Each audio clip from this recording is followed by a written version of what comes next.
சட்னி அரைச்சா மசாலா அரைக்க முடியல, மசாலா அரைச்சா மஞ்சள் அரைக்க முடியல, ஒவ்வொன்னுக்கும் தனி மிக்சரா வாங்க முடியும்? வேண்டாம், அல்ட்ரா சாய்ஸ் ப்ரோ இருக்கே, இந்தியாவின் அதிவேக 1000 வாட்ஸ் மிக்சர் கிரைண்டர், வினாடிகளில் கல்லையும் கரைக்கும். ஒரு சாய்ஸ் ப்ரோ போதும். இனி எதையும் அரைக்கலாம், அதை ஃபாஸ்டா அரைக்கலாம்.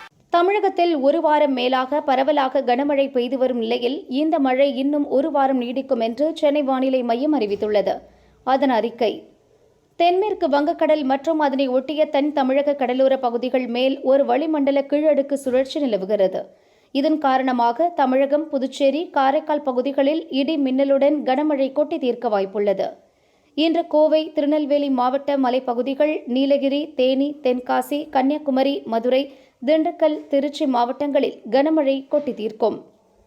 திங்கட்கிழமையை பொறுத்தவரை கோவை, திருப்பூர் மாவட்ட மலைப்பகுதிகள், நீலகிரி, ஈரோடு, தேனி, மதுரை, திண்டுக்கல், விருதுநகர், தருமபுரி, சேலம், நாமக்கல் மாவட்டங்களில் கனமழைக்கு வாய்ப்புள்ளது.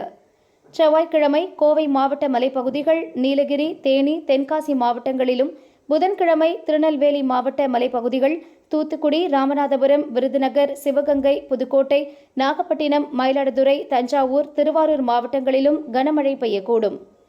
வியாழக்கிழமையை பொறுத்தவரை கோவை, திருநெல்வேலி மாவட்ட மலைப்பகுதிகள், கன்னியாகுமரி, தூத்துக்குடி, தென்காசி, விருதுநகர், மதுரை, ராமநாதபுரம், சிவகங்கை, நீலகிரி, தேனி, திண்டுக்கல் மாவட்டங்களில் கனமழைக்கு வாய்ப்புள்ளது.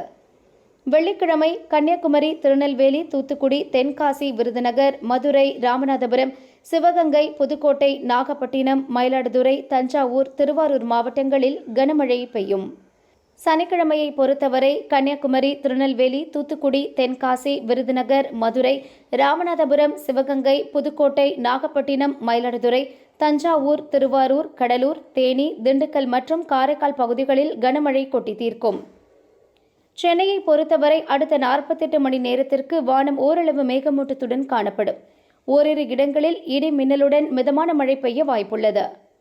கனமழை அறிவிக்கப்பட்டுள்ள பகுதிகளில் 24 மணி நேரத்தில் 115 மில்லிமீட்டர் வரை மழை பதிவாக வாய்ப்புள்ளது என்று வானிலை மையம் கூறியுள்ளது.